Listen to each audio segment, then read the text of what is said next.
In a cheap hotel room in Washington, D.C., three men stare at an object wrapped in a piece of black velvet. Their leader, a tall, gray-haired man carrying a cane, is impatient. A short, wiry little man with darting eyes unwraps the object. Behind him, a huge, hulking, bull-headed brute stands watching. Hurry, Albert, I can't wait to feast my eyes upon it. I'm unwrapping it as fast as I can, Mr. Morbus. At last, the mask of Tamburo. Oh, magnificent. Pretty. Yes, Joseph, very pretty.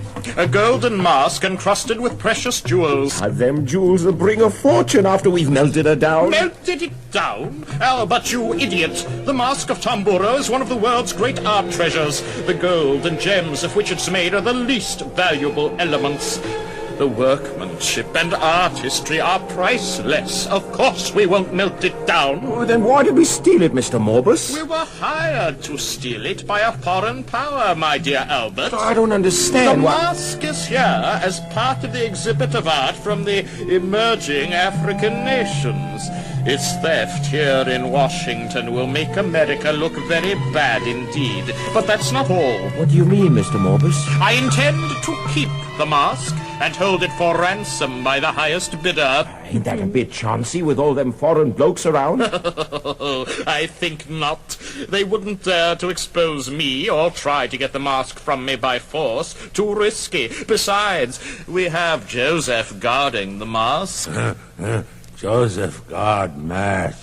Yes, Joseph guard mask. Still, them foreign blokes... Do you remember what Joseph did to those guards at the museum?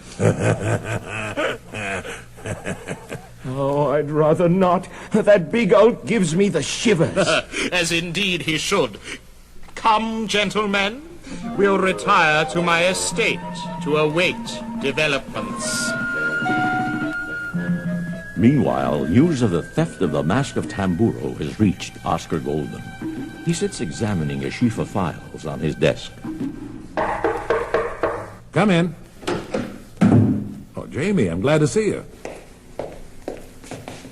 Can I guess? Is it the Mask of Tamburo? You're right. How did you know? It's all over the newspapers. Jamie, you've got to find it and return it to its rightful owners. What have we got? According to our records, only 4 men in the world could have planned and executed the theft of the mask.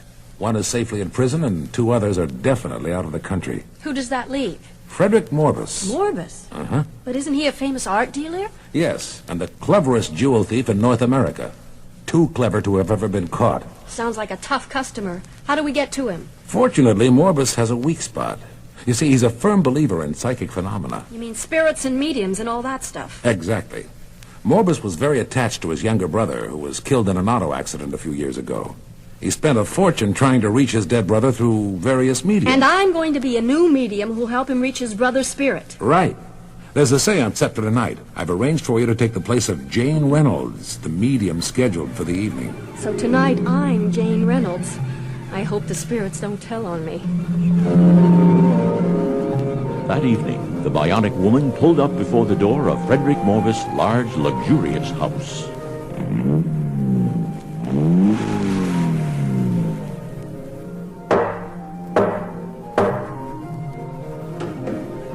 Yes, miss? I'm Jane Reynolds. I'm here to sit for Mr. Morbus. Come in, my dear. I've been expecting you. The others are due to arrive soon. Won't you come here into the library? Thank you. Won't you sit down, Miss Reynolds? Might I have a word with you, sir, out in the foyer? Excuse me. Sending her bionic hearing out into the foyer, Jamie heard Morbus and Albert speaking. Well, what is it? Mr. Morbus, sir. Shouldn't we move the mask, what with all them people coming for the seance? Don't be preposterous. No one will be anywhere near the wall safe in my bedroom. The mask of Tamburo is perfectly safe where it is. Don't forget Joseph. So that's where he's got the mask. The wall safe in his bedroom. Somehow I've got to get in there. Forgive me, Miss Reynolds. Just an unimportant domestic detail. Mr. Morbus, I wonder if I might lie down and rest before your guests arrive. Sittings are so exhausting. I want to save my strength for our seance tonight. Certainly. I'll have Albert show you to one of the guest rooms. Following Albert upstairs, the Bionic Woman found herself in a beautiful guest room. Now what? I don't even know which room is Morbus's bedroom, and I just can't wander around. I'd be caught. Wait a minute. Opening out her bionic hearing, Jamie heard a familiar sound. An alarm system, just like the one in Oscar's office. It must be coming from the wall safe in Morbus's bedroom. Homing in on the alarm system, the Bionic Woman turned the doorknob to Morbus' bedroom. Joseph, guard mask! Suddenly, before she could turn her head, Jamie was knocked senseless by a heavy blow.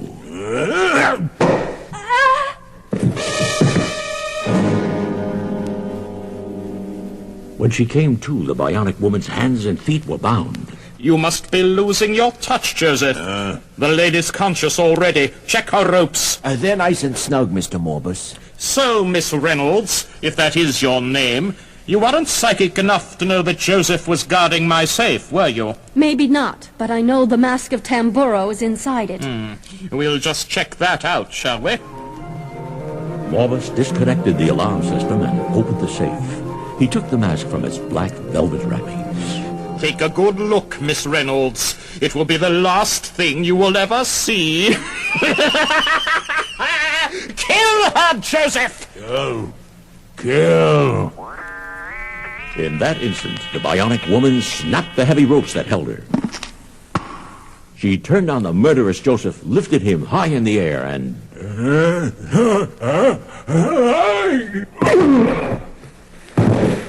Go! She threw him across the room. The big gulk is out cold. Let's get out of here. It's no use, Albert. We'd never escape her, whatever she is. I regret to say the game is over, my dear fellow. Not quite, Mr. Morbus. As I look into my crystal ball, I see a cozy little room reserved just for you, with bars on the window.